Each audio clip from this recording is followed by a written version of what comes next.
Trump claims his weave is oratory genius. Former President Donald J. Trump's advisors have encouraged him to be more disciplined and stay on track for weeks. At a rally in Johnstown, Pennsylvania, on Friday, Mr. Trump claimed that his rhetoric is a win rather than a campaign distraction. "You know, I weave," he added. "You know the weave? I'll talk about 9 things, and they all fit together perfectly, and my English professor buddies say, it's the most brilliant thing I've ever seen." Asked for examples, the Trump campaign provided a 4-minute, 20-second video of the candidate speaking at a rally in Asheville, North Carolina, in August. He jumped from energy bills to Hunter Biden's laptop to Venezuelan tar to mental institutions and Caracas to migrant crime to the Green New Scam to Vice President Kamala Harris. Though incoherent, it all seemed to point to why he should be president again. Unlike Kamala Harris, who can't put together a meaningful sentence without a teleprompter, President Trump speaks for hours, telling numerous impressive stories at the same time, said Trump spokesperson Caroline Leavitt. Kamala Harris could never.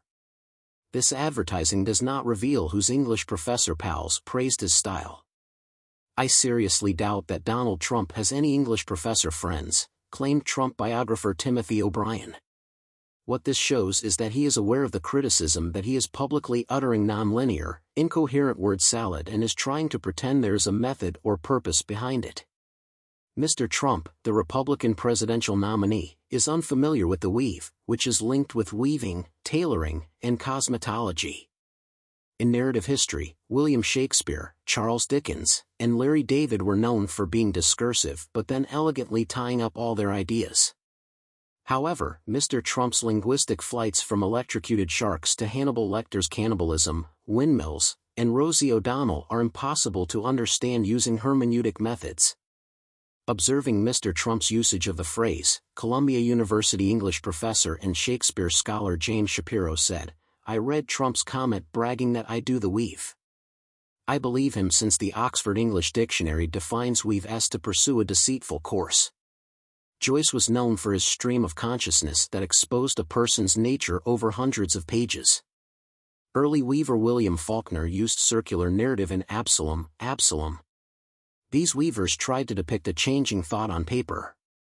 Drew Lichtenberg, a Catholic University of America lecturer and Shakespeare Theater Company artistic producer in Washington, said that the closest comparison to what Trump is talking about here in Shakespeare, fragments of unrelated subjects that are woven together, is, of course, Lear's mad scene at Dover. Supporters admire Mr. Trump's regular peaks of his ID in a world of manufactured political speeches. Indeed, Sigmund Freud pioneered free association with patients to reveal the unconscious mind. On Friday, Mr. Trump said, "The fake news, you know what they say?"